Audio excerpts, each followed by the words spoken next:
Genesis 11. Now the whole world had one language and a common speech. As people moved eastward, they found a plain in Shinar and settled there. They said to each other, "Come, let's make bricks and bake them thoroughly." They used brick instead of stone and tar for mortar. Then they said, "Come, let us build ourselves a city with a tower that reaches to the heavens, so that we may make a name for ourselves. Otherwise we will be scattered over the face of the whole earth." But the Lord came down to see the city and the tower the people were building.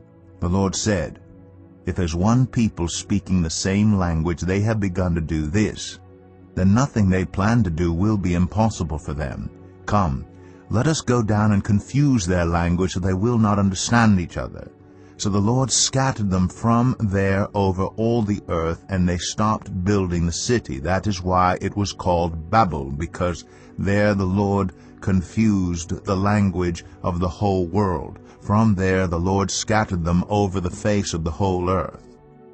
This is the account of Shem's family line. 2 years after the flood, when Shem was 100 years old, he became the father of Arphaxad. And after he became the father of Arphaxad, Shem lived 500 years and had other sons and daughters. When Arphaxad had lived 35 years, he became the father of Shelah. And after he became the father of Shelah, Arphaxad lived 403 years and had other sons and daughters. When Shelah had lived 30 years, he became the father of Eber. And after he became the father of Eber, Shelah lived 403 years and had other sons and daughters. When Eber had lived 34 years, he became the father of Peleg. And after he became the father of Peleg, Eber lived 430 years and had other sons and daughters. When Peleg had lived 30 years, he became the father of Reu. And after he became the father of Reu, Peleg lived 209 years and had other sons and daughters. When Reu had lived 32 years, he became the father of Serug. And after he became the father of Serug, Reu lived 207 years and had other sons and daughters. When Serug had lived 30 years, he became the father of Nahor. And after he became the father of Nahor, Serug lived 200 years and had other sons and daughters. When Nahor had lived 29 years, he became the father of Terah. And after he became the father of Terah, Nahor lived 119 years and had other sons and daughters. After Terah had lived 70 years, he became the father of Abram, Nahor, and Haran. This is the account of Terah's family line. Terah became the father of Abram, Nahor, and Haran. And Haran became the father of Lot.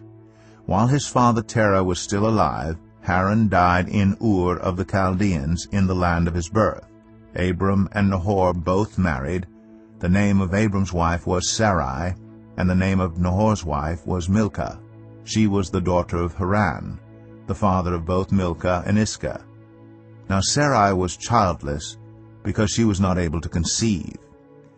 Terah took his son Abram, his grandson Lot, son of Haran, and his daughter-in-law Sarai, the wife of his son Abram, and together they set out from Ur of the Chaldeans to go to Canaan. But when they came to Haran, they settled there. Terah lived 205 years, and he died in Haran. Genesis 11.